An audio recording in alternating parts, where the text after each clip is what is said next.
اللهم صل على محمد وآل محمد وعجل فرج آل محمد وأهلك عدوهم من الجن والإنس من الأولين والآخرين. اللهم صل على محمد وآل محمد وعجل فرجهم. اعوذ باللہ من الشیطان اللعین الرجیم. بسم اللہ الرحمن الرحیم. الحمد للہ رب العالمین والصلاة والسلام علی رسولہ الکریم وعلی آلہ الطیبین الطاہرین المعصومین المنتجبین المظلومین. اما بعد، ہمارا آج کا جو ٹاپک ہے وہ ہم آپ سے یہ بیان کرنا چاہتے ہیں کہ اللہ پاک کی ذات نے ہر مومن مرد و عورت کو یہ حکم دیا ہے کہ جب بھی تم حالت اضطراب میں ہو، پریشانی میں ہو، غم و اندوہ میں ہو، کوئی مشکل ہو تو مجھ سے رجوع کرو، مجھ سے دعا مانگو تو میں تمہاری دعائیں سنتا ہوں. اور اس کی مختلف آیات میں بھی تصدیق ہو چکی ہے اور مختلف احادیث میں بھی.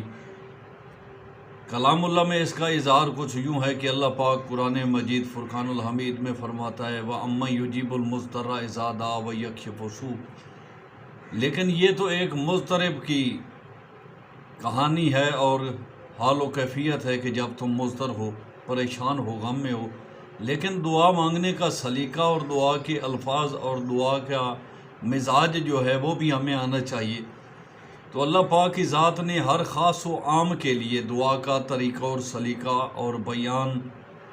وہ یکسو بیان کیا ہے. مثال کے طور پر سرکار آدم علیہ السلام سے لے کر حجت القائم المنتظر المہدی تک ہمارے اوپر یہ اللہ کے جو خلیفتین ہیں، امامین ہیں، چاہے وہ انبیاء کے روپ میں ہیں، رسول کے روپ میں ہیں، یا پیغمبران کے روپ میں، یا احمد الہدا، یہ اللہ پاک کی جو ذات کی چنی ہوئی ہستیاں ہیں، انہوں نے ہمیں جو طریقہ بتایا ہے، جو سلیقہ بتایا ہے، جو کلمات کا انداز بتایا ہے، تو اگر ہم اس سلیقہ اور طریقہ کے ساتھ دعا مانگیں تو ہماری دعا انشاءاللہ تعالی بہت جلد مستجاب بھی ہوگی اور ہماری جو طلب ہوگی وہ پوری بھی ہوگی. تو اس وقت ہمارے پاس یہ کتاب ہے میرے ہاتھ میں، علی فی القرآن، یعنی قرآن پاک میں سرکار علی بادشاہ کی ذات گرامی کے لیے جو آیات اتری ہیں، ان میں سے یہ چند آیات ہیں جو مؤلف صاحب ہیں، ان کے قبلہ سید صادق شیرازی صاحب ولی الاصل ٹرسٹ والوں نے اس کی اشاعت کی ہے. تو اس میں اس کے پیج نمبر 17 پر جو ہے نا وہ سورہ بقرہ کی آیت نمبر 37، بسم اللہ الرحمن الرحیم. فَتَلَقَّىٰ آدَمُ مِن رَبِّهِ كَلِمَاتٍ فَتَابَ عَلَيْهِ إِنَّهُ هُوَ التَّوَّابُ الرَّحِيمُ. حضرت آدم علیہ السلام نے اللہ سے کچھ کلمات سیکھے یا حاصل کیے، یا اللہ پاک نے ان کو القاء کیے کہ تم اگر دعا مانگو اور تم نے معذرت کرنی ہو اور اپنی توبہ قبول کروانی ہو، یا کوئی بھی مقصد کے لیے بھی تم دعا مانگو تو کس طرح دعا مانگنی چاہیے. تو اللہ پاک اس آیت پاک میں فرما رہا ہے حضرت آدم علیہ السلام سے کہ حضرت آدم نے اللہ سے کچھ کلمات حاصل کر کے معذرت کی اور اللہ نے معذرت قبول کر لی. اللہ تعالیٰ تواب اور رحیم ہے. تو اس کی